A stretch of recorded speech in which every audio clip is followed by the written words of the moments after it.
Hello form सभी का स्वागत है फिलर फॉर्म पर।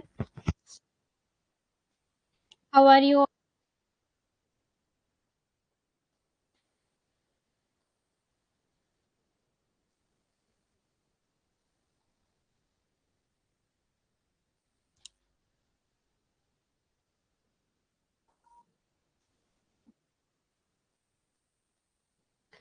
Pranjali, good evening.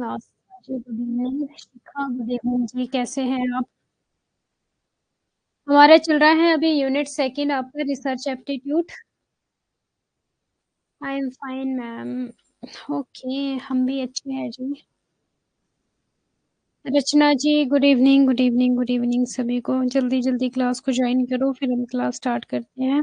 और अब आपकी रिसर्च एप्टीट्यूड की हाइपोथेसिस टेस्टिंग करवाना है आपको, और रिसर्च के कुछ एरर्स करवाने हैं आपको, और आपको क्वालिटेटिव एंड क्वांटिटेटिव टूल्स करवाने हैं रिसर्च के। ये सब ये होगी रिसर्च एप्टीट्यूड की ये कंप्लीट, और फिर हम स्टार्ट करेंगे कम्युनिकेशन यूनिट 4। ठीक है, ओके। तो 3 क्लासेस रहती हैं, और किसी का कोई डाउट तो प्लीज एक बार पूछ लीजिए।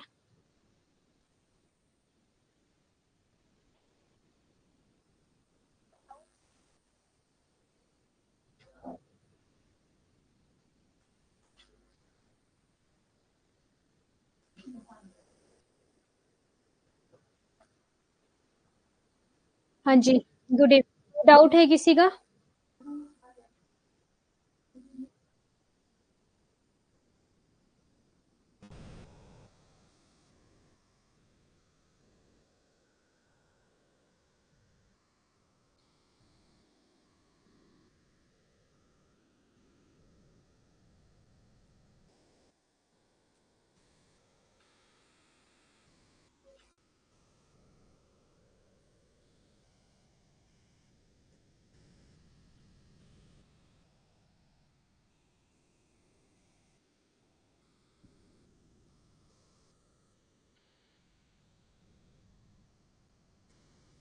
क्या हो गया?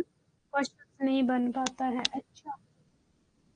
आप क्लियर इंग्लिश है ना सूर्यकांत जी? आपका हिंदी मीडियम है ना? क्लियर है, सब क्लियर है। प्रीवियस ईयर क्वेश्चन पेपर लगाते रहो, बन जाएगा। एक बार नहीं बनेगा दूसरी बार तो बन ही जाएगा, दूसरी बार नहीं बनेगा तो तीसरी बार तो बन ही जाएगा। मैम आपकी वीडियो मैंने जस्ट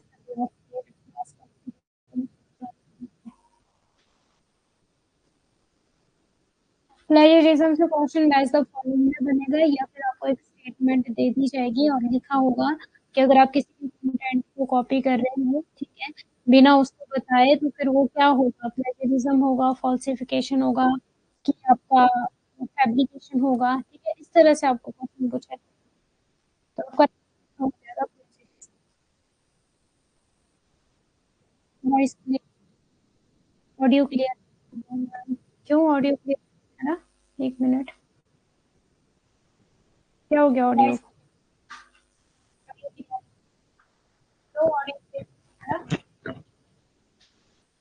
ब्रेक हो रहा है, क्या हो गया ऑडियो? एक मिनट, वेट अ मिनट।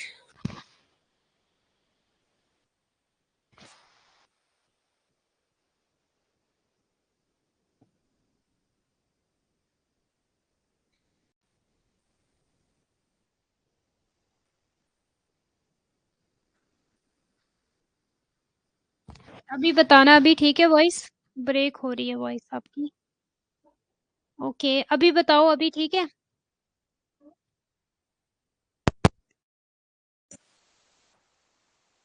हाँ जी। ये क्या हो रहा है? डबल डबल आवाज क्यों आ रही है लैपटॉप में? आवाज आ रही है, ये क्या हो गया? अगर माइक रिमूव कर रहे हैं तो फिर किसी और की आवाज आ रही है। हम्म?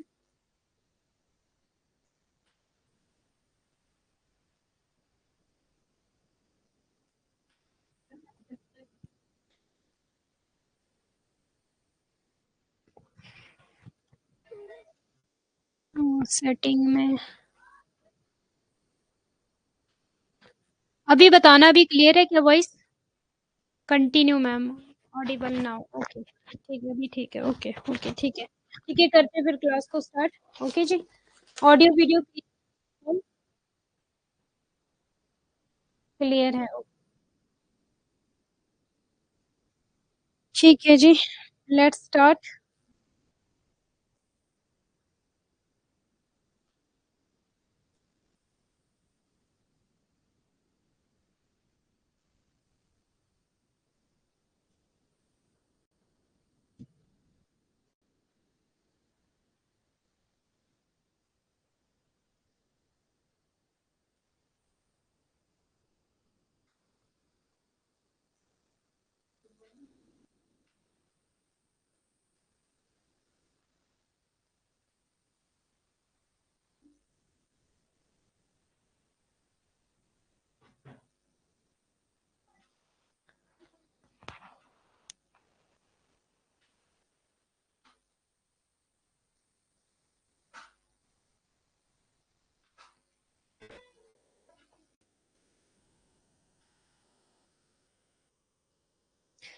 आज हम करने वाले हैं हाइपोथेसिस टेस्टिंग जो है, ठीक है, उसको फर्दर 2 पार्ट्स में डिवाइड किया गया है। क्या कोई मुझे बताएगा कि हाइपोथेसिस क्या होता है? क्या कोई मुझे बताएगा कि अभी अभी क्लियर है ना बस? हाँ, अभी ठीक है। What is the meaning of hypothesis?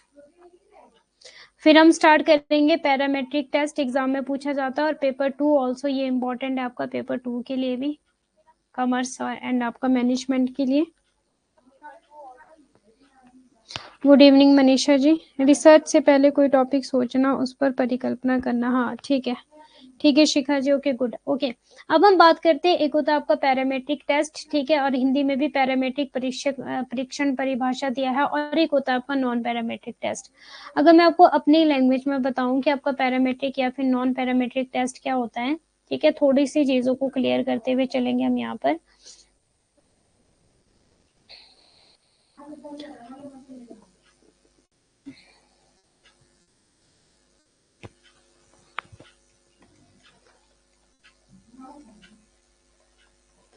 Parametric test, ठीक है, और एक होता है आपका नॉन पैरामेट्रिक टेस्ट।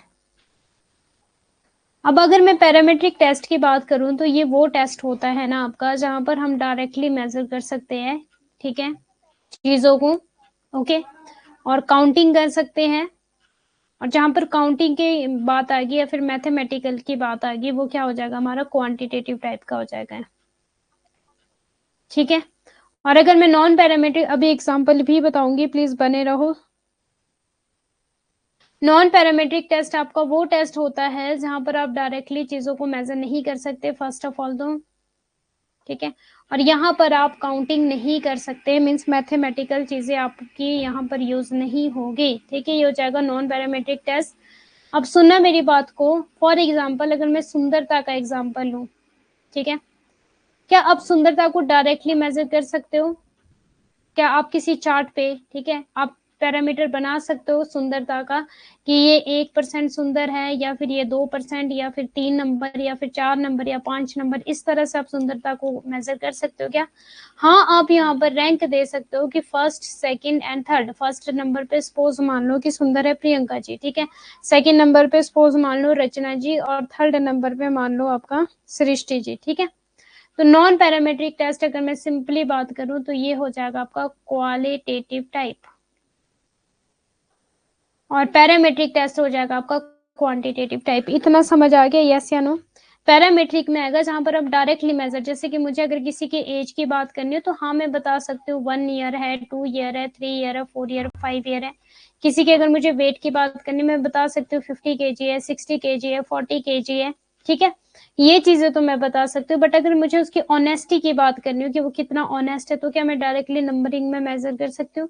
मुझे बात करनी है कि वो कितना हैंडसम है, या कितना ब्यूटीफुल है, या कितना स्मार्ट है, या फिर वो कितना सेटिस्फाइड है, या फिर कितना नहीं सेटिस्फाइड है, ठीक है, या फिर वो कितना अमीर है, कितना गरीब है, ठीक है, क्या मैं इस चीजों को बता सकती हूँ डायरेक्टली? यस या नो? तो जब हम पैरामीटर बनाएंगे तो पैरामीट्रिक टेस्ट आपका सिंपल है, जहां पर आपका क्या होगा कि क्वांटिटेटिव आ जाएगा, और जब क्वांटिटेटिव आ गया तो मीन्स आप डायरेक्टली मेजर कर सकते हो, मीन्स आप काउंटिंग में मेजर कर सकते हो। बट नॉन पैरामेट्रिक टेस्ट आपका वो टेस्ट हो जाएगा जहां पर आप डायरेक्टली मेजर नहीं कर सकते, काउंटिंग में मेजर नहीं कर सकते, जैसे कि किसी की हैप्पीनेस, जैसे कि सैडनेस, जैसे कि ऑनेस्टी, जैसे कि सुंदरता किसी की, ठीक है, तो वो हो जाएगा आपका नॉन पैरामेट्रिक टेस्ट। एग्जाम में अब एक और क्वेश्चन बनता है, प्लीज सुनना मेरी बात को ध्यान से, पेपर फर्स्ट है आपका तो आपको समझ नहीं आएगी चीजें, बट हाँ हल्का सा ओवरव्यू दे देती हूँ क्योंकि आपको नोट्स में नहीं मिलेगा। ये जो होता है ना, ये मैंने बेल शेप जो कर्व बनाया है, ये होता है हमारा, इसका इसका जो नेम है इसको बोलते हैं नॉर्मल डिस्ट्रीब्यूशन कर्व। पूछा जाता है पेपर 1 में भी, ठीक है, नॉर्मल डिस्ट्रीब्यूशन कर्व। पेपर 2 में मैं करवा चुकी हूँ। अब जो मान लो अगर मेरा जो कर्व है, ठीक है, वो जिसकी टेल, ये क्या है, टेल है ये, ठीक है, पूंछ जिसको बोलते हैं, अगर ये जो टेल है, ठीक है, ये एक ही साइड को ज्यादा है, ठीक है, मतलब ये रखो कि राइट साइड को ज्यादा है, लेफ्ट साइड को ज्यादा है, ठीक है, या फिर जो टेल है वो राइट साइड को ज्यादा है, ठीक है, तो ये इसको जो बोलते हैं, इसको बोलते हैं स्क्यूड, स्क्यूनेस। क्या बोलते हैं? स्क्यूनेस। अब सुनना प्लीज ध्यान से, जहां पे आपका mean, median and mode equal होता है ना, जीरो होता है सपोज, वो हो जाता है मेरा मीन्स इक्वल जो होता है नॉर्मल डिस्ट्रीब्यूशन कर्व। ये भी 50% कवर कर रहा है, ये भी टोटल, इसको 100% बोलो या फिर 1% बोलो, ये होता है हमारा नॉर्मल डिस्ट्रीब्यूशन कर्व। स्क्यूनेस का क्या मतलब हो जाएगा कि जहां पे एक साइड तो 50% है, ठीक है, सॉरी एक साइड तो मान लो आपका 20% कवर कर रहा है और एक साइड 50% कवर कर रहा है, ठीक है, इस तरह से 80% कवर कर रहा है, ठीक है, या फिर एक साइड आपका 80% कवर कर रहा है और इस वाली साइड आपका कम ज्यादा कवर कर रहा है, ठीक है। स्क्यूड का मतलब क्या हो जाएगा, सिंपल अगर मैं बात करूं जो एग्जाम में पूछा जाता है, मीन, मीडियन एंड जो आपका मोड है ना, ये नॉट इक्वल है, ये जीरो और ये नॉट इक्वल, ठीक है, नॉट इक्वल। इतना समझ पा रहे हो क्या कि एक ही तरफ को जो है क्या होती है, टेल जो है वो झुकी हुई है, या तो राइट साइड ज्यादा या फिर लेफ्ट साइड ज्यादा, वो होता हमारा स्क्यूनेस। अब मैंने इतना सारा क्यों पढ़ाया आपको पैरामीट्रिक एंड नॉन पैरामीट्रिक में, जहां पर आपका डाटा जो होगा वो नॉन डिस्ट्रीब्यूट है। डाटा कैसा है, डिस्ट्रीब्यूशन फ्री है, ठीक है, डाटा नॉन डिस्ट्रीब्यूट है, वो हो जाएगा मेरा नॉन पैरामीट्रिक टेस्ट। और जहां पर डाटा जो डिस्ट्रीब्यूटेड है, नॉर्मल डिस्ट्रीब्यूशन, वो हो जाएगा मेरा पैरामीट्रिक टेस्ट। अब इतना प्लीज लिख लो पेपर 1 वाले, क्योंकि पेपर 2 वालों को तो बहुत अच्छे से समझ आ रहा होगा, बट पेपर 1 वाले प्लीज इतना लिख लो, mean mode, mean median and mode जहां पर इक्वल हो जाएगा, जहां पर जीरो हो जाएगा, वो नॉर्मल डिस्ट्रीब्यूशन कर्व होगा। नॉर्मल डिस्ट्रीब्यूशन का जो कर्व है, ठीक है, उसकी जो रेंज है वो 1 होती है। 1 का मतलब है कि दोनों तरफ 50-50% ये कवर करता है। बट जो आपका नॉन पैरामेट्रिक टेस्ट है, ये स्क्यूड हो जाएगा, या फिर हम बोलेंगे कि यहाँ पे हमें डाटा का नहीं पता कि वो डिस्ट्रीब्यूट है कि अनडिस्ट्रीब्यूट है, बट ज्यादातर यहाँ पे जो डाटा होगा वो आपका डिस्ट्रीब्यूशन फ्री हो जाएगा, ठीक है। तो यहाँ पर क्या होगा, मीन मोड मीडियन इक्वल नहीं होंगे, ठीक है। इसी के साथ साथ एक और कॉन्सेप्ट सीख लो, स्क्यूनेस में पूछा जा सकता है पेपर 1 वालों से भी, क्योंकि अब एनटीए वाले कसर नहीं छोड़ते, पेपर 1 को भी निचोड़ देते हैं। एक होता है पॉजिटिव स्क्यूड,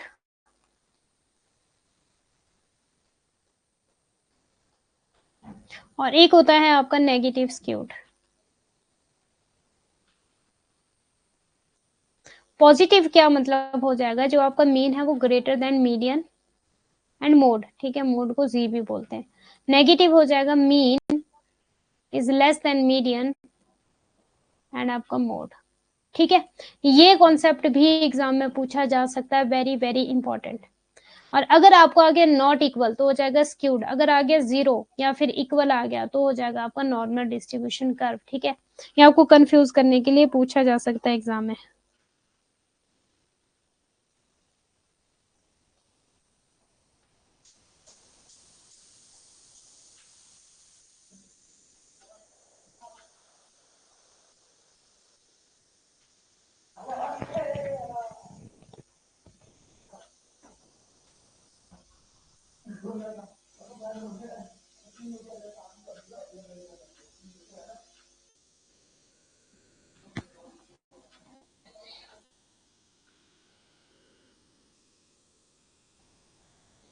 हाँ जी, क्लियर है इतना? इतना क्लियर है सबको? अब स्क्यूनेस और नॉर्मल डिस्ट्रीब्यूशन कर्व और पैरामेट्रिक, ठीक है, ये हिंदी में भी ऐसा ही दिया है, तो अब मैं क्या बोल सकते हैं इसमें? देखो, पैरामेट्रिक परीक्षण परिभाषा ये करवा रही हूँ मैं, पैरामीटर, ठीक है। पैरामीटर का मतलब होता है जहाँ पे आप डायरेक्टली बता सकते हो किसी की एज, मीन्स किसी की उम्र जो है, ठीक है, वो आप डायरेक्टली बता सकते हो कि हाँ इसकी उम्र 1 है, 2 साल का है, 3 साल का है, या फिर 4 साल का है, ठीक है, ये हो जाएगा मेरा पैरामेट्रिक। ओके।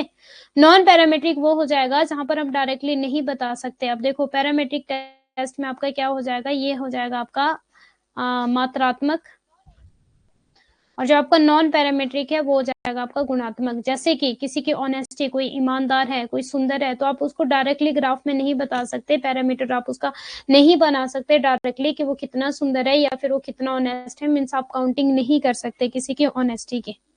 इतना क्लियर है? तो जो आपका पैरामेट्रिक टेस्ट था, ये किस तरह का टेस्ट हो जाता है, मैंने बताया आपको, नॉर्मल डिस्ट्रीब्यूशन कर्व, और ये था वो नॉर्मल डिस्ट्रीब्यूशन कर्व। ये है यहाँ पे मीन, मीडियन एंड मोड जो होता है वो आपका इक्वल हो जाता है, ठीक है, 0 हो जाता है। और नॉन पैरामेट्रिक टेस्ट वो टेस्ट होता है जहां पर आपका mean is greater than median, ठीक है, उसको पॉजिटिव मीन स्क्यूनेस हो जाएगा। स्क्यूनेस का मतलब क्या होता है? तिरछा। स्क्यूनेस का मतलब होता है तिरछा, कि एक एक बराबर नहीं है, या तो इसकी जो टेल पूंछ है वो एक साइड लेफ्ट साइड ज्यादा है, या फिर जो इसकी पूंछ है वो राइट साइड ज्यादा है, स्क्यूनेस हो जाता है तिरछा। तो नॉन पैरामेट्रिक टेस्ट वो टेस्ट हो जाएगा जहां पर आपकी स्क्यूनेस आएगी, मीन्स जो डाटा होगा वो तिरछा होगा।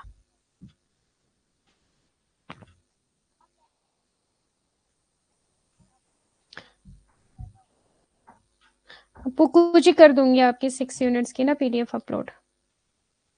अभी तो 2 ही क्लास हुई आज, वैसे मैं 3 क्लासेस के बाद पीडीएफ अपलोड करती हूँ, ठीक है। शिखा को क्या समझ नहीं आया? मैम स्क्यूनेस समझ नहीं आया। ओके, देखो, स्क्यूनेस जो है आपका कुछ भी नहीं है, ठीक है।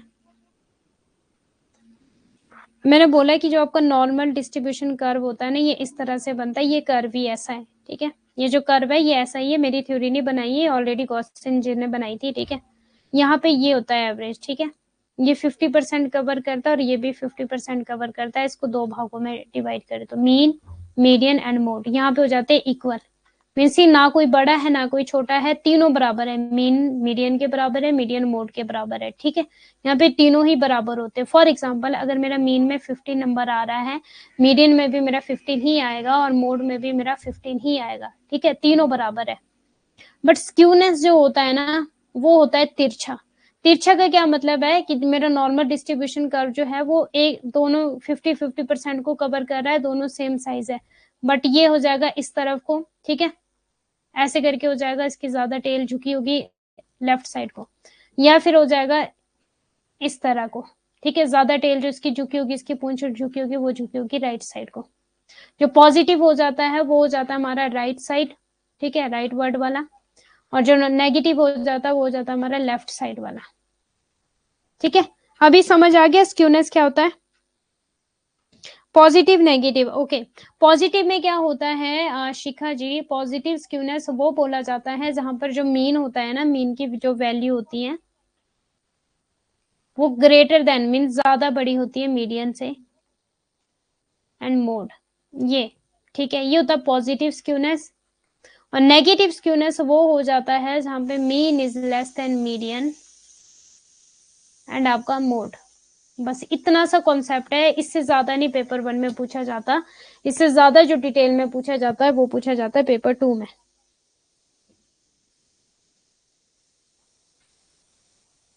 क्लियर है इतना? अब हम वापिस आते हैं अपने कॉन्सेप्ट पे। बस मुझे इतना बताना था, स्क्यूनेस ज्यादातर कहाँ यूज होगा? Non parametric test. अब नॉन पैरामेट्रिक टेस्ट वो टेस्ट है जहां पर जो आपका डाटा होता है वो कैसा होगा? गुणात्मक, मीन्स की क्वालिटेटिव डाटा,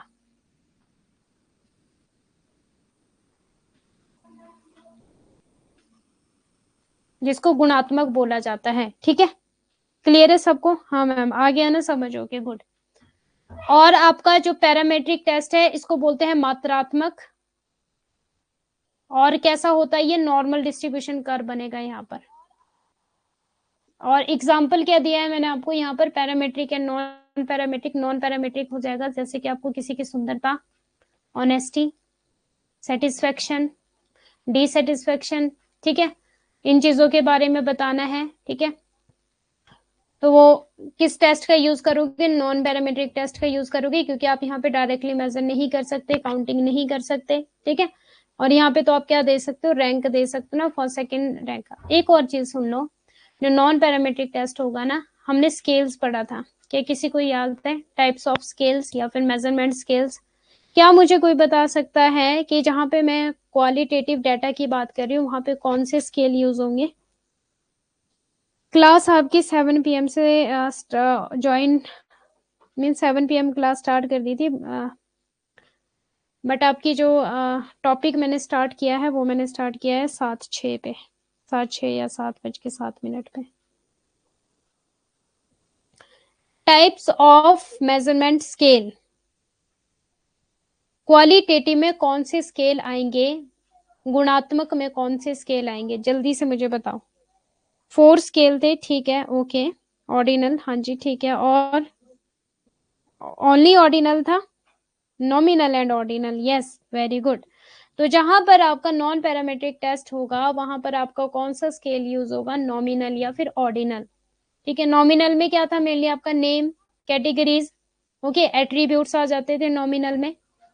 ऑर्डिनल में क्या आ जाता था आपका, मेनली रैंक, ठीक है। जैसे कि मान लो हमारी क्लास में साहिमा जी है, ममता जी है, आस्था जी है, ठीक है, फर्स्ट सेकंड थर्ड रैंक दे दिया, नॉन पैरामेट्रिक टेस्ट हो गया आपका ये, ठीक है।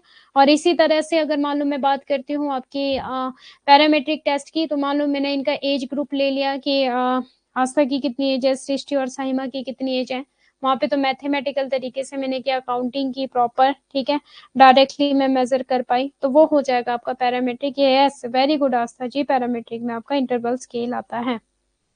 ओके क्लियर है, गुड।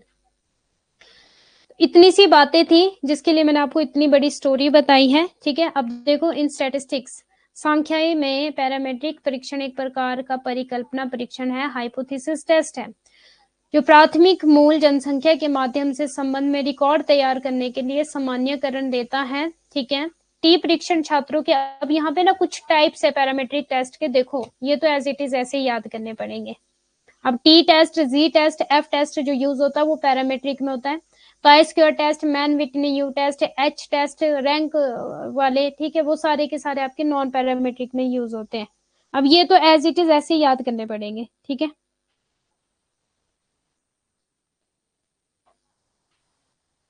अब अगर हम बात करें पैरामेट्रिक की, टी परीक्षण छात्रों की, टी इसको टी स्टूडेंट टी टेस्ट भी बोला जाता है, ठीक है। अभी बताऊंगी कि आपका टी टेस्ट क्या है, जी टेस्ट क्या है, एफ टेस्ट क्या है, ठीक है। पैरामेट्रिक टेस्ट अभी हम पढ़ेंगे, सुन लीजिए प्लीज।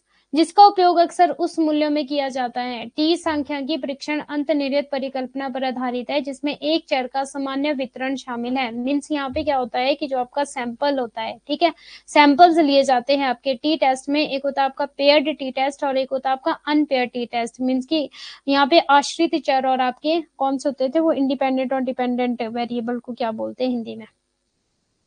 इस मामले में माध्य ज्ञात होता है। अब यहाँ पे एक और चीज very very very very important है कि जो मीन होता है ना वो यहाँ पर पता होता है। पैरामेट्रिक टेस्ट में मीन जो होता है, मीन इज नोन, ये एग्जाम में पूछा गया क्वेश्चन है, या इसे ज्ञात माना जाता है। जनसंख्या से नमूना खोजने के लिए जनसंख्या भिन्नता की पहचान की जाती है, यह परिकल्पना की गई जनसंख्या में चिंता के चर का अनुमान अंतराल पैमाने का लगाया जाता है, ठीक है। तो mean is known, very very very very important. Non parametric test देख लो एक बार, परिभाषा, गैर पैरामीट्रिक परीक्षण के लिए किसी जनसंख्या वितरण की आवश्यकता नहीं होती, जिसका अर्थ अलग अलग मापदंडों से होता है। यह एक प्रकार की परिकल्पना परीक्षण भी है जो अंतर्निहित परिकल्पना पर आधारित नहीं है। गैर पैरामीट्रिक परीक्षण के मामले में परीक्षण माध्यिका में अंतर पर आधारित होता है। जो आपका पैरामीट्रिक है वहां पे क्या होता है, मीन इज नोन, और जो आपका नॉन पैरामीट्रिक है वहां पे क्या यूज होगा, मीडियन। और आपको पता है जो मीडियन होता है हमारा, ये क्या हो जाता है, क्वालिटेटिव हो जाता है, और मीन जो होता है हमारा वो मैथमेटिकल होता है, क्वांटिटेटिव होता है, ठीक है। अतः इस प्रकार के परीक्षण को वितरण मुक्त परीक्षण भी कहा जाता है, इसको डिस्ट्रीब्यूशन फ्री भी कहा जाता है। ये वाला बता रही थी मैं आपको, जो मैंने डिस्ट्रीब्यूशन फ्री टेस्ट बोला था ना, क्योंकि यहाँ पे क्या होता है, स्क्यूनेस हो जाती है, हमें नहीं पता डाटा, ठीक है, हमें नहीं प्रॉपर पता होता है कि डाटा आपका स्क्यूड है, नॉर्मल है, बट ज्यादातर यहाँ पे जो डाटा होता है वो डिस्ट्रीब्यूशन फ्री हो जाता है, ठीक है, स्क्यूनेस होता है यहाँ पे। परीक्षण चर नामात्र या क्रमिक स्तर पर निर्धारित किए जाते हैं, very very very important, nominal या फिर ordinal. The test variable determined on the nominal और ordinal level. If the independent variable are non metric, the non parametric test is usually performed. Non metric नहीं आएगा जहां तक मुझे लग रहा है, नॉन न्यूमेरिक आएगा यहाँ पे, न्यूमेरिक एंड नॉन न्यूमेरिक आएगा जहां तक मुझे लग रहा है, ठीक है। गैर मैट्रिक, हाँ मैट्रिक भी ठीक है, मैथमेटिकल चीजें यूज नहीं होती।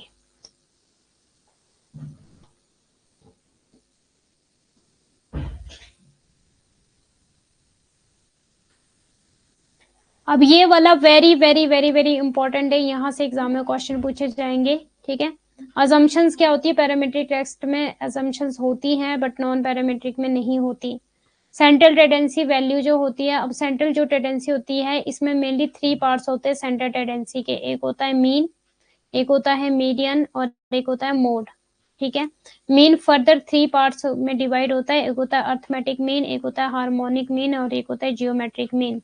तो आपको इतना ज्यादा डिटेल में समझने की जरूरत नहीं है, पेपर 2 में आता है, बस यहाँ पर आप सिर्फ इतना ही समझ लो कि सेंट्रल टेंडेंसी में यूज होगी यहाँ पे जो वैल्यू, मीन वैल्यू यूज होगी पैरामेट्रिक में, और मीडियन वैल्यू यूज होगी नॉन पैरामेट्रिक में। मीडियन होता है क्वालिटेटिव, ठीक है। मीडियन कैसा होता है, 1 2 3 4 5। अब मीडियन सपोज ये है हमारा 3, ठीक है, माध्य का ये ले लिया हमने, ओके। और जो मीन हो जाएगा, मीन कैसे निकलता है हमारा, हमेशा एवरेज से निकलता है, 1 2 3 4 5, ठीक है। अगर मैं इसकी काउंटिंग करूँ ये कितना है 15, 1 2 3 4 5, ये तो देखो सिंपल सा है एवरेज। आप डीआई तो पढ़ ही रहे होंगे आप लोग पेपर 1 में, डाटा इंटरप्रिटेशन। तो 5 में से 15 गया कितना आता है, 3 वैल्यू आ गई, ओके। क्लियर है सबको इतना। कोरिलेशन क्या है यहाँ पे, कार्ल पियर्सन का कोरिलेशन होता है पैरामेट्रिक में, नॉन पैरामेट्रिक में स्पेयर्समैन, स्पेयर्समैन ने कौन सा दिया था क्या, ओके, स्पेयर्समैन ने क्या दिया था, कोई मुझे बताएगा पेपर 2 वाला, स्पेयर्समैन ने कौन सा कोरिलेशन दिया है, जल्दी से मुझे बताओ।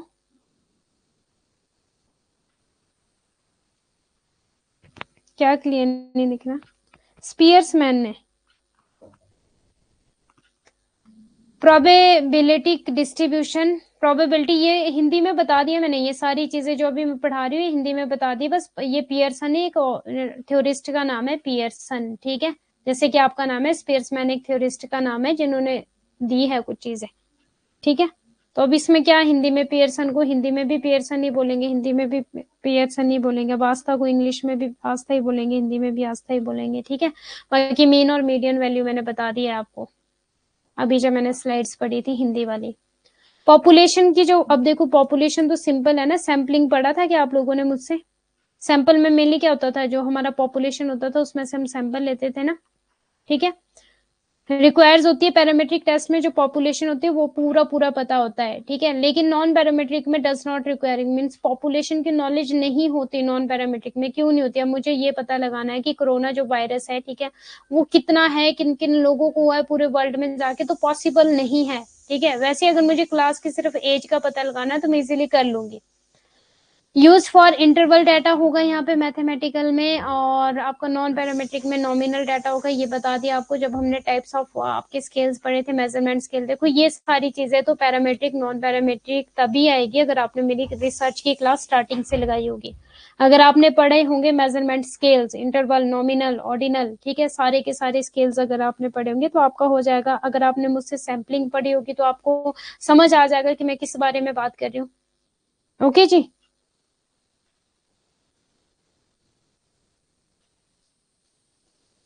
अब हम बात करते हैं एप्लीकेबिलिटी। तो यहाँ पर पैरामेट्रिक में वेरिएबल्स हो जाते हैं, ठीक है, independent and dependent variable mainly. और आपका नॉन पैरामेट्रिक में एट्रीब्यूट्स हो जाते हैं। एट्रीब्यूट्स का मतलब क्या होता है कि जिसको हम डायरेक्टली मेजर नहीं कर सकते। एट्रीब्यूट वो होते हैं जैसे कि मान लो किसी की ऑनेस्टी, ठीक है, तो हम नंबर्स में नहीं कर सकते, काउंट नहीं कर सकते। किसी की सुंदरता, ये सारे हमारे एट्रीब्यूट्स हो जाते हैं जिसको हम कैटेगरी में बांट सकते हैं, लेकिन हम इनको नंबर में नहीं बांट सकते। अब एग्जाम्पल यहाँ से एग्जाम में क्वेश्चन पूछा जाएगा, जो पूछा जाएगा मेनली कि आपके जो पैरामेट्रिक टेस्ट है वो जी टेस्ट है, टी टेस्ट और एफ टेस्ट है, ठीक है। एफ नहीं दिया यहाँ पे, मैं लिख लेती हूँ ताकि आप भूले ना, एफ टेस्ट यहाँ से एग्जाम है। और सिर्फ पेपर 1 में तो इजी सा क्वेश्चन पूछा जाएगा, पेपर 1 में यही पूछा जाता है, टाइप्स ऑफ पैरामीट्रिक टेस्ट, और वहां पे आपको G test, T test, F test और का स्क्वायर दे दिया जाएगा, तो राइट आंसर हो जाएगा ABC।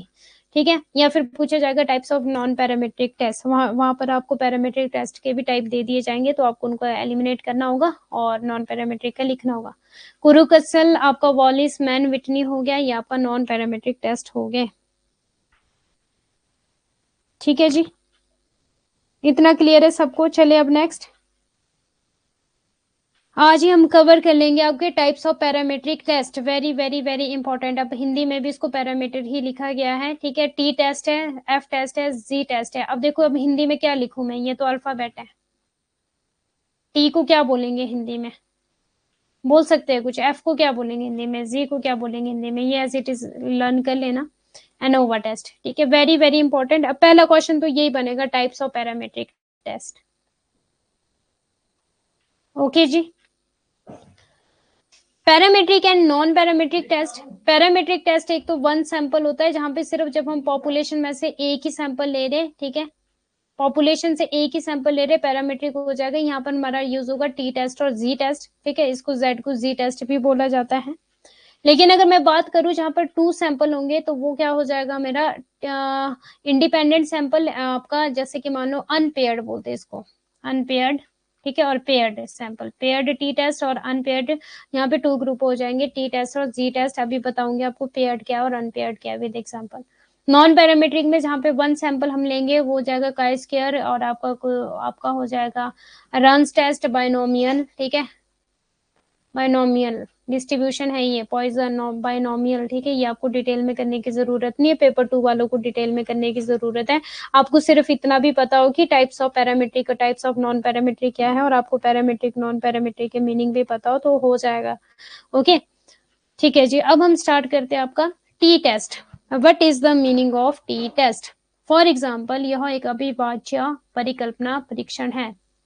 अविभाज्य, ठीक है, इसे उन स्थितियों में लागू किया जाता है जब मानक विचलन ज्ञात नहीं होता है। और टी टेस्ट कब लागू होगा? जब जो आपका स्टैंडर्ड डेविएशन होता है ना, वो पता नहीं होता, ठीक है। अब जो स्टैंडर्ड डेविएशन है वो क्या होता है, जो मैंने नॉर्मल डिस्ट्रीब्यूशन कर्व बताया था ना, ये वाला जो एरिया होता है ना, इसको बोलते हैं स्टैंडर्ड डेविएशन, ठीक है। तो ये 1 स्टैंडर्ड डेविएशन होता है, स्टैंडर्ड डेविएशन मीन का, ठीक है, मीन का स्टैंडर्ड डेविएशन 1 की जो वैल्यू होती है वो होती है 68, ये एज इट इज है, ये है आपका रूल 68, 95 एंड 99, इंपेरिकल रूल है ये स्टैंडर्ड डेविएशन का। अब ये तो रूल्स है, जो रूल्स बने वो तो एज इट इज ऐसे फॉलो करने पड़ेंगे। 68 तब होता है जब आपका स्टैंडर्ड डेविएशन होता है, जो मीन का जो स्टैंडर्ड डेविएशन होता है वो 1 होता है, और 95 तब होता है जब मीन का स्टैंडर्ड डेविएशन सेकंड हो जाता है, ठीक है, और 99 तब होता है जब मीन का स्टैंडर्ड डेविएशन जो होता है वो 3 हो जाता है, ठीक है। तो ये तो रूल है, ये आपको ऐसे ही करना पड़ेगा एज इट इज। अब हिंदी का तरुण जी क्या करे, आज हिंदी का नामो निशान, अब देख लो आप। अब देखो, इसे उन स्थितियों में लागू किया जाता है जब मानक विचलन ज्ञात नहीं होता, मीन स्टैंडर्ड डेविएशन जो है उसको मानक विचलन बोलते हैं हिंदी में। और मानक विचलन क्या हो जाएगा, जो आपका नॉर्मल डिस्ट्रीब्यूशन कर्व है, जो इसका ये वाला एरिया कवर करता है ना, ये बेल शेप्ड है, ठीक है, ये वाला जो एरिया कवर करेगा ना, यहाँ से इस पॉइंट से लेकर इस पॉइंट तक, ये होता है हमारा स्टैंडर्ड डेविएशन। और नमूना आकार छोटा होता है। अब यहाँ पे जो सैंपल का साइज होता है ना, वो लेस देन 30 होता है। कितना होता है सैंपल का साइज? लेस देन 30 होता है। तो हमारा कौन सा टेस्ट यूज होगा? T test. अब एग्जाम में ये क्वेश्चन पूछा जाता है कि आपका जो टी टेस्ट में वहां पर लेस देन 30 होगा सैंपल का साइज, कि आपका मोर देन 30 होगा? आपका राइट आंसर होगा जो टी टेस्ट जब हम यूज करेंगे तो वहां पर जो मेरा सैंपल का साइज होगा वो लेस देन 30 होगा।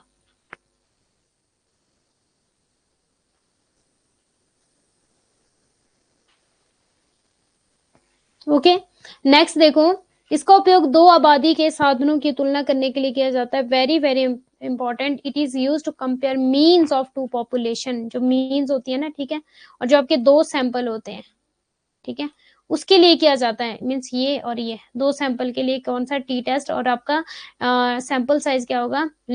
आपका हो जाएगा लेस देन 30 हो जाएगा सैंपल साइज, ठीक है, N less than 30। T test is commonly used compared to Z test and explained below. Test statistics and assumptions for T test is mentioned one sample. Okay. एक नमूना परीक्षण के लिए T परीक्षण के लिए परीक्षण आंकड़े और धारणा का उल्लेख किया जाता है। इसी प्रकार दो नमूना टी परीक्षण युग्मित टी परीक्षण मीन्स पेयर्ड को क्या बोलते हैं हम? युग्मित बोलते हैं। और आपका अनपेयर्ड को क्या बोलेंगे फिर?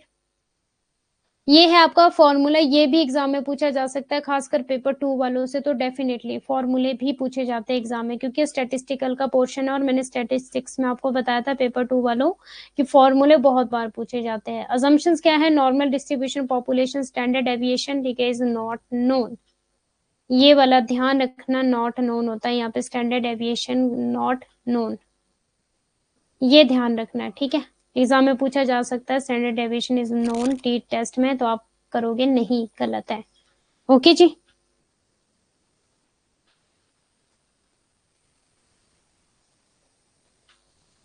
ओहो शारदा जी, कोई बात नहीं, नोट्स डाल देंगे, आप प्लीज अपने बच्चे की टेक केयर करो, ठीक है, उनको देखो आप। हाँ तो प्लीज ध्यान से सुनना। अब देखो ये फॉर्मूला है आपका मीन और आपका ये म्यू, ये वाला कौन सा मीन हो जाता है? ये हो जाता है सैंपल का मीन, और ये वाला म्यू वाला कौन सा हो जाता है? ये हो जाता है पॉपुलेशन का मीन, ठीक है। ओके तो अब तो सुनते रहो क्योंकि पेपर 2 का अभी इंपॉर्टेंट है। पॉपुलेशन का मीन को बोलते हैं म्यू, ठीक है। पॉपुलेशन का मीन जो होता है उसको म्यू बोलते हैं, और सैंपल का जो मीन होता है उसको एक्स बार बोलते हैं, ठीक है। और ये हो जाएगा स्टैंडर्ड डेविएशन अपॉन आपका रूट एन, ठीक है। इतना क्लियर है। अब अगर मुझे सिंपल लैंग्वेज में आपको बताना हो टी डिस्ट्रीब्यूशन क्या होता है आपका, सिंपल लैंग्वेज में बस आपको इतना याद रखना है। फर्स्ट ऑफ ऑल जो आपका टी टेस्ट है या फिर टी डिस्ट्रीब्यूशन है, ये कौन सा है? पैरामीट्रिक। पहला क्वेश्चन ये बनेगा सबसे पहला। दूसरा क्वेश्चन बनेगा टी टेस्ट कब यूज होता है? जब आपका जो सैंपल साइज होता है वो लेस देन 30 होता है, ठीक है, तब आपका टी डिस्ट्रीब्यूशन यूज होता है। Very very important. Third question आपको बनेगा कि यहाँ पे कितने सैंपल होते हैं? आप बोलोगे 2 सैंपल होते हैं। फोर्थ बनेगा कि जो स्टैंडर्ड डेविएशन होता है वो नोन होता है कि अननोन होता है? आप बोलोगे अननोन होता है। बस इससे ज्यादा नहीं पूछा जाएगा क्वेश्चन।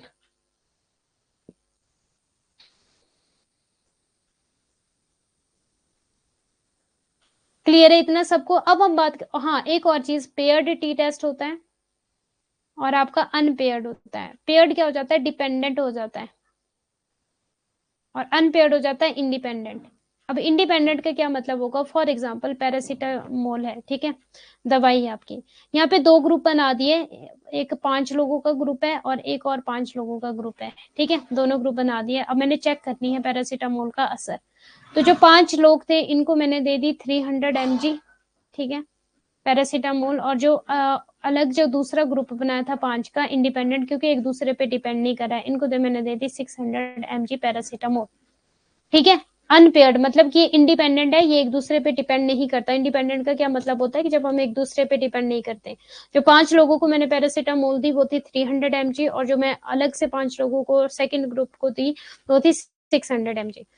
अगर मैं पेयर्ड की बात करूं तो वो डिपेंडेंट हो जाएगा। मान लो कि जो मैंने ग्रुप बनाया था, सपोज 10 लोगों का, 10 लोग थे, 5 5, ठीक है, ये भी 5 ये भी 5, दोनों को मैंने दे दी 600 mg 600 mg। बस फर्क क्या रखा? मॉर्निंग और इवनिंग में दी सेम, मॉर्निंग में दी 600 mg, इवनिंग में भी दी 600 mg, दोनों ग्रुप को। 5 लोगों को भी जो पहला ग्रुप था, दूसरे 5 लोगों को भी जो दूसरा ग्रुप था, तो वो हो जाएगा मेरा पेयर्ड, क्योंकि एक दूसरे पे डिपेंड कर रहा है। तो ये था टी टेस्ट में पेयर्ड और अनपेयर्ड, बस।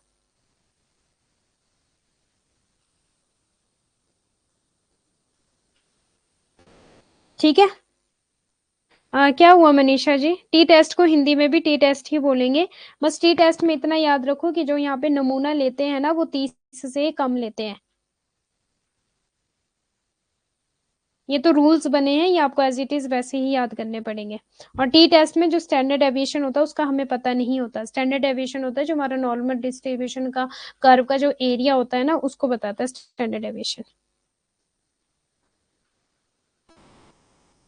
ओके पेयर्ड रिपीट मैम, आप मेरा रिप्लाई ही नहीं दिए। प्रियंका का क्या मैसेज आया है? कॉमर्स में ओनली क्या है कि सारे का पेपर 2 में मैम, आपका ना मुझे समझ नहीं आया था कमेंट। यस मैम पेपर 2 वाले ध्यान से सुने, आपका प्रियंका समझ नहीं आया था मुझे। पेयर्ड, ओके पेयर्ड और अनपेयर्ड, हाँ ये मिल गया हमें। देखो अनपेयर्ड, जो आपके वेरिएबल्स होंगे ना इंडिपेंडेंट हो जाएंगे, वो मीन्स एक दूसरे पे डिपेंड नहीं होंगे। फॉर एग्जाम्पल 5 लोगों का ग्रुप 1, 5 लोगों का ग्रुप 2। अब मैंने पैरासीटामोल की टेबलेट दी, 5 लोगों को दी 300 mg, और अलग से जो मेरे दूसरा ग्रुप था इसको दी 600 mg, ठीक है, टेस्ट करने के लिए। ओके, ये हो गया अनपेयर्ड, इंडिपेंडेंट, क्योंकि यहाँ पे मैंने अलग दिया, यहाँ पे मैंने अलग दिया, mg का फर्क है ना, 300 और 600 mg का फर्क है। लेकिन अगर मैं पेयर्ड की बात करूंगी तो ये हो जाएगा हमारा डिपेंडेंट, एक दूसरे पे डिपेंडेंट। फॉर एग्जाम्पल 5 लोगों का ग्रुप 1 है, 5 लोगों का ग्रुप जो है वो सेकेंड ग्रुप है। इसको भी मैंने दी 600 mg, इसको भी मैंने दी 600 mg, मॉर्निंग एंड इवनिंग में सेम दे दी, ठीक है। तो ये एक दूसरे पे डिपेंड कर रहे हैं, ये बस, और कुछ भी नहीं है इसमें। मैम पेपर 2 सारे सब्जेक्ट में आएगा ये सब क्वेश्चन या ओनली कॉमर्स में? नहीं नहीं, सारे सब्जेक्ट में नहीं आएगा हो प्रियंका जी, नहीं नहीं नहीं, सारे सब्जेक्ट में नहीं, ओनली कॉमर्स में और मैनेजमेंट में आएगा ये। पैरामेट्रिक एंड नॉन पैरामेट्रिक सब में नहीं आएगा। बाकी इकोनॉमिक्स का मुझे पता नहीं है, बट हाँ आपको पता होगा फिर मुझसे ज्यादा, अगर आपने सिलेबस चेक किया, कॉमर्स में आएगा डेफिनेटली। इकोनॉमिक्स का मुझे पता नहीं है, क्योंकि इकोनॉमिक्स मैंने पढ़ी नहीं है, मतलब पेपर 2 वाली, अपने वाली तो पढ़ी है, माइक्रो पढ़ी है, मैक्रो नहीं पढ़ी है।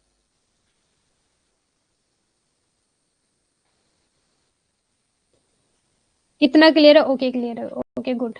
और फॉर्मूले पूछे जाते हैं, अब तो पेपर 1 में भी फॉर्मूले पूछे जा रहे, पैरामेट्रिक और नॉन पैरामेट्रिक के, जो मैं आपको करवा रही हूँ ना, पेपर 1 में भी पूछे जाते हैं अब तो फॉर्मूले। पहले सिर्फ ओवरव्यू सा पूछा जाता था, लेकिन अब तो सब कुछ पूछा जाता है। इकोनॉमिक्स में भी है parametric and non parametric test, हाँ होगा फिर। रुको कुछ ही दिखाते हैं फॉर्मूला, किसका? टी टेस्ट का, ये टी टेस्ट का फॉर्मूला। 3-4 चीजें जो टी टेस्ट में याद रखनी, पहली बात तो ये पैरामीट्रिक है, दूसरी बात स्टैंडर्ड डेविएशन का यहाँ पर पता नहीं, अननोन है, तीसरी बात सैंपल का जो साइज है वो लेस देन 30 है, ठीक है। और इसको स्टूडेंट टी टेस्ट भी बोला जाता है, ये भी याद रख लेना। रिसर्च सोशियोलॉजी में भी है, ओके ओके ठीक है, ठीक है, ओके गुड, फिर आपको हेल्पफुल हो जाएगा ना। अब हम बात करते हैं आपकी एफ टेस्ट की। जो आपका एफ टेस्ट है ना, ये भी क्या है आपका? पैरामीट्रिक। पहला क्वेश्चन तो ये बनेगा, it is statistical test, okay, it is used to determine equality of variance of two normal. T test में हम ज्यादातर क्या पता करते हैं? मीन। क्या पता करते हैं? मीन, सैंपल्स का मीन पता करते हैं टी टेस्ट में। लेकिन अगर हम एफ टेस्ट की बात करें तो एफ टेस्ट में हम क्या पता करते हैं? वेरिएंस। वेरी वेरी इंपॉर्टेंट, ये की वर्ड है, मीन वेरिएंस, ठीक है। वेरिएंस क्या होता है आपका? स्टैंडर्ड डेविएशन का स्क्वायर हो जाता है, ओके। अब देखो टू नॉर्मल पॉपुलेशन, यहाँ पे भी जो आपकी होती है ना सैंपल, वो आपके 2 ही सैंपल होते हैं, ठीक है। कितने सैंपल होते हैं? 2 ही सैंपल होते हैं। It is use to compare two population variances, the test is based on F distribution, भी इसको बोला जाता है अंडर नल हाइपोथेसिस, ठीक है। The test statistic for F test is mention, it is known as one way ANOVA test, it is use to test difference in 3 और मोर। जहां पे देखो एनोवा, ये एनालिसिस ऑफ वेरिएंस हो जाएगा, एनोवा की full form analysis of variance. यहाँ पे 2 से ज्यादा जब हम सैंपल साइज लेते हैं, मोर देन 2, तो वो हो जाता है एनोवा, ओके। बस इतना सा है, ज्यादा डिटेल में पढ़ने की जरूरत नहीं, इतना सा समझ लो। तो पेपर 1 में हिंदी वालों को पढ़ना नहीं पड़ेगा ये मैम, पढ़ना पड़ेगा, पेपर 1 वालों को भी पूछा जाता है ये एग्जाम में। मनीषा जी पढ़ना पड़ेगा, पेपर 1 वालों को पूछा जाता है ये, बट बहुत ही ज्यादा अगर डिटेल की बात करें तो पेपर 2 को पूछा जाता है। तो मैं आपको डिटेल में करवा रही हूँ, ज्यादा नॉलेज मिल जाएगी तो क्या नुकसान हो जाएगा? हो सकता है पेपर 1 में, अब तो देखो जो ये स्टैंडर्ड डेविएशन वाला मैंने बताया, ये पेपर 1 में पूछा गया है।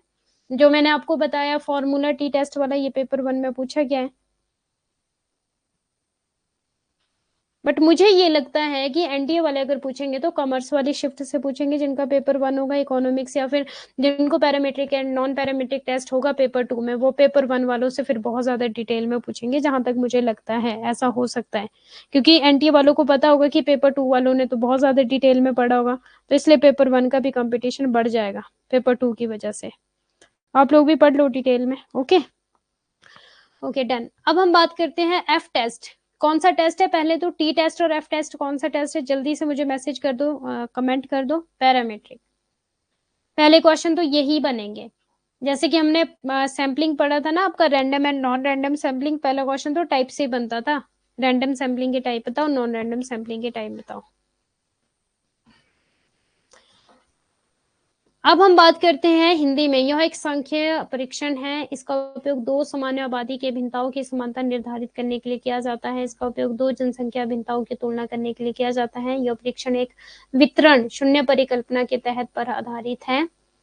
एंड एक परीक्षण के लिए परीक्षा आंकड़े का उल्लेख किया जाता है। इसे वन वे एनोवा परीक्षण के रूप में भी जाना जाता है। ये भी एग्जाम में क्वेश्चन पूछा गया पेपर 1 वालों। जो एनोवा है, एनोवा के रूप में किसको जाना जाता है? ऑप्शन थी A T test, B G test, C F test, D cascade test. आपका राइट आंसर था कि एफ टेस्ट को एनोवा के रूप में भी जाना जाता है। ठीक है, पेपर 1 में ये क्वेश्चन पूछा गया था। कॉमर्स में बहुत ज्यादा डिटेल में पूछा जाएगा, पेपर 1 में भी पूछा जाएगा, बट उतना ज्यादा डिटेल में नहीं पूछा जाएगा। बट अब पूछा भी जा सकता है, मीन्स मैं श्योर नहीं हूं, क्योंकि अब पेपर 1 में बहुत ज्यादा डिटेल में चीजें पूछी जाती हैं।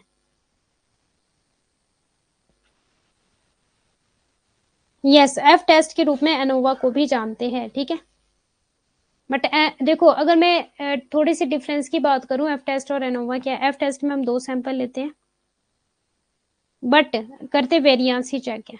एनोवा में हम मोर देन 2 सैंपल लेते, करते वेरिएंस ही चेक है, बस ये फर्क है। इसलिए इसको सम टाइम एनोवा से भी डिनोट किया जाता है। टी टेस्ट को स्टूडेंट टी टेस्ट भी बोलते हैं।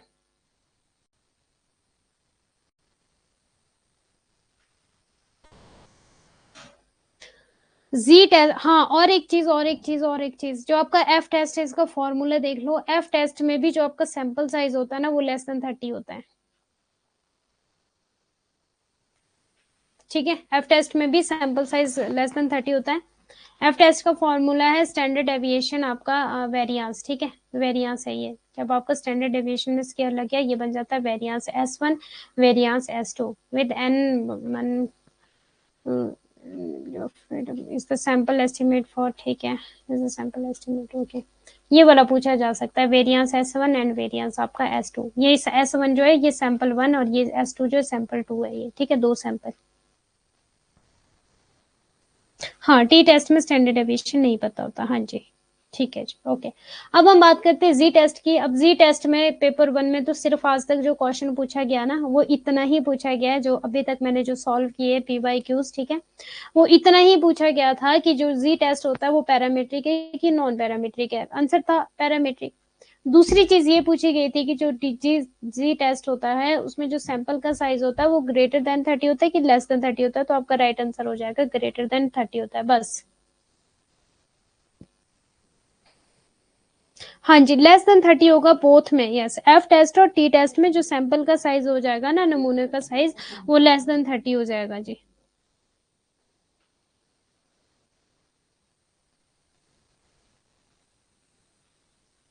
पेपर 1 वालों डिटेल में चीजों को पढ़ा करो, अच्छा हो जाएगा आप लोगों के लिए। ठीक है, अगर पढ़ा रही हूँ तो आपकी नॉलेज इंक्रीज ही होगी, डिक्रीज ही नहीं होने वाली है। अगर यहाँ से क्वेश्चन आ जाता है तो फॉर्मूला समझ नहीं आया, सृष्टि जी फॉर्मूला जो S1 और S2 है, और जो वो स्टैंडर्ड डेविएशन होता है ना, वो साइन होता है वेरिएंस का।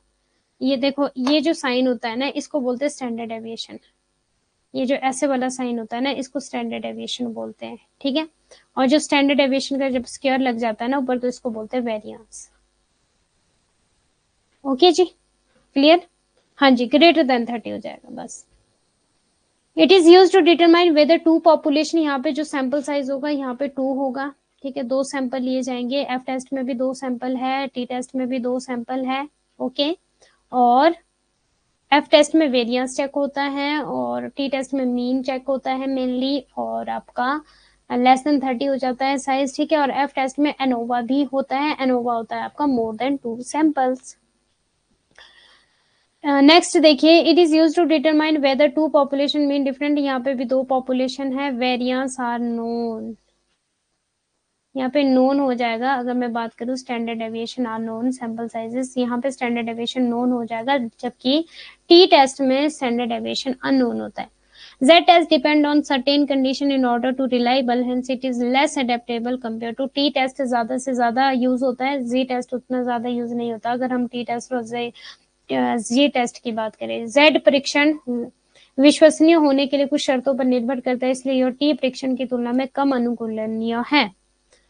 Z test is preferable compared to T test when standard deviation value are available and known। यहाँ से पेपर 2 में क्वेश्चन पूछे जाते हैं बहुत ज्यादा।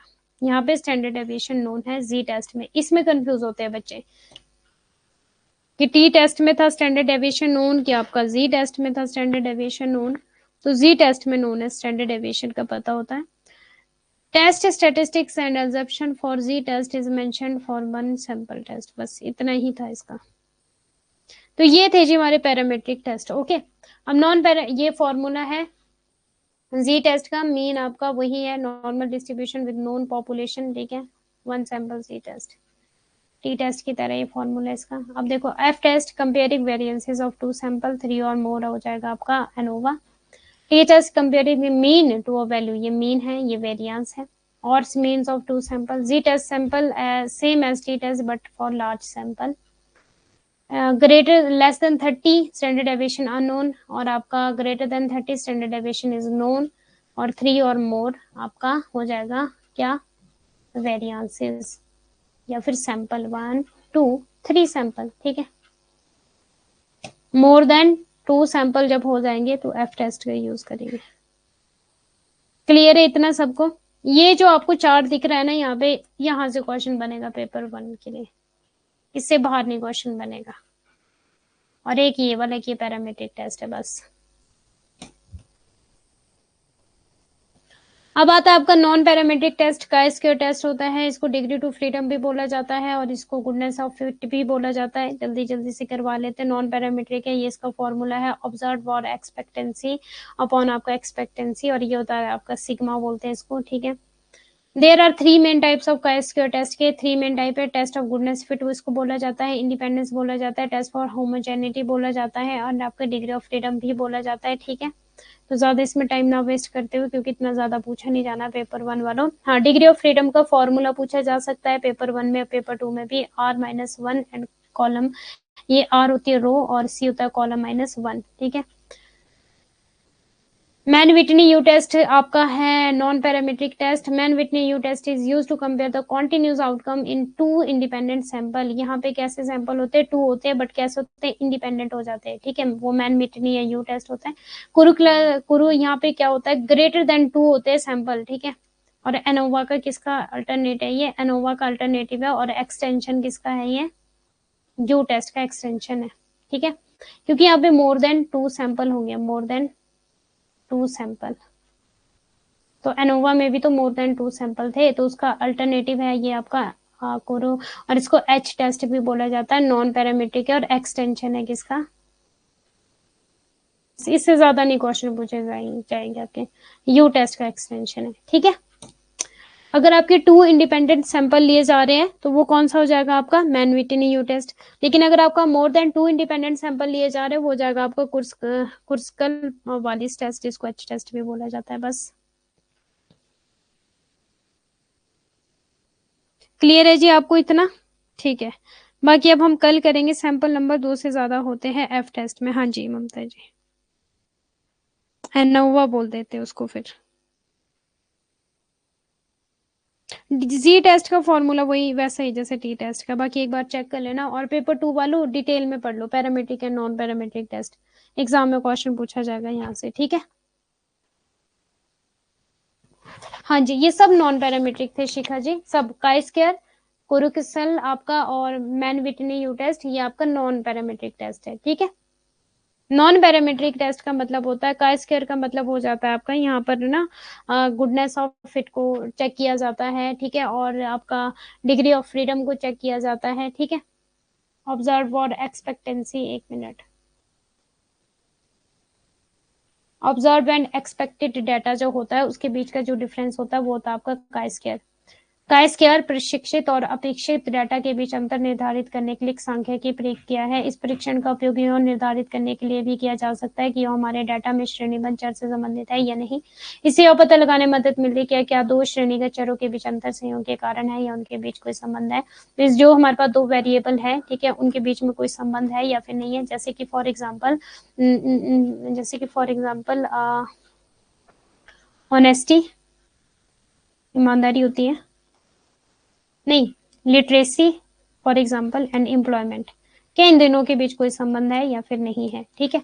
तो वो क्या हो जाएगा, का स्क्वायर टेस्ट हो जाएगा। Observed and expected data. Kruskal का मतलब होता है आस्था जी, जब हम मोर देन 2 इंडिपेंडेंट सैंपल को लेते हैं ना, ठीक है, तो वो हो जाता है आपका कुरुक्षल। एक्सटेंशन है ये आपका, मीन्स एक्सटेंशन का क्या मतलब होता है, बड़ा। जैसे हम बोलते हैं ना एक्सटेंड कर दी, डेट एक्सटेंड कर दी, मीन्स बढ़ा दी। तो मैन विटनी से बड़ा है ये, एक्सटेंड। और एनोवा के क्या है, ये एक तरह का अल्टरनेटिव है। एनोवा में भी 3 सैंपल यूज हो रहे थे, कुरुक्षल में भी 3 सैंपल यूज हो रहे हैं।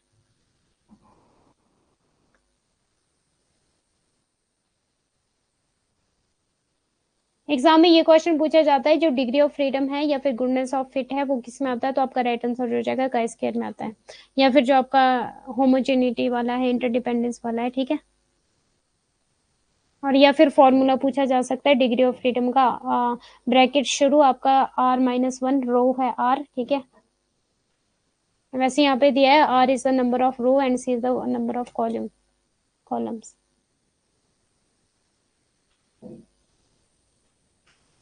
गुडनेस ऑफ फिट होता है जब आपके एक्सपेक्टेशन से ज्यादा हो चीजें।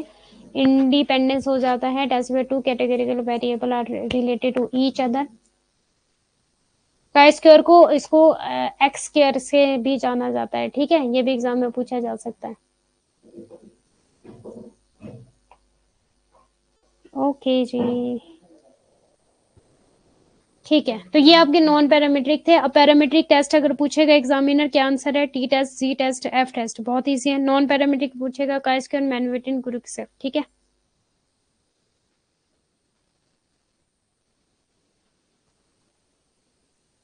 टेबल, ये लो जी टेबल।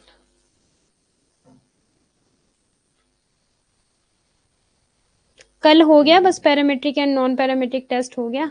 अब कल हम करेंगे आपका हाइपोथेसिस टेस्टिंग, ठीक है। पी वैल्यू, वो चीजें करेंगे, देखते हैं क्या क्या करेंगे कल हम पेपर 2 में। उसके बाद है रिसर्च एरर और रिव्यूज करने, रिव्यू। फिर आपका हो गया रिसर्च एप्टीट्यूड, नहीं उसके बाद क्वालिटेटिव और क्वांटिटेटिव टूल्स है, SAS वाला है, SAAS वाला है, ठीक है। वो करने हैं। 3 क्लासें रहती है बाकी। कॉमर्स और जिनको भी parametric and non parametric test paper 2 में प्लीज डिटेल में पढ़ लेना और अच्छे से, ठीक है। आपके पास बुक्स होंगी मास्टर्स की, बीकॉम की, ठीक है, तो देख लेना और अच्छे से पढ़ लेना इन सारे के सारे टेस्ट को। ओके, ठीक है। So thank you so much all of you, bye bye, take care. अब आपके नेक्स्ट क्लास का टाइम हो गया, ज्वाइन कर लो। और पेपर 1 वालों के लिए इतना इनफ है, जितना आज मैंने पढ़ाया इनफ है। मतलब इनफ क्या मैं बोलूँ कि हाँ मैंने और भी ज्यादा डिटेल में पढ़ाई है चीजें। ओके, थैंक यू जी, thank you so much all of you, bye bye, take care.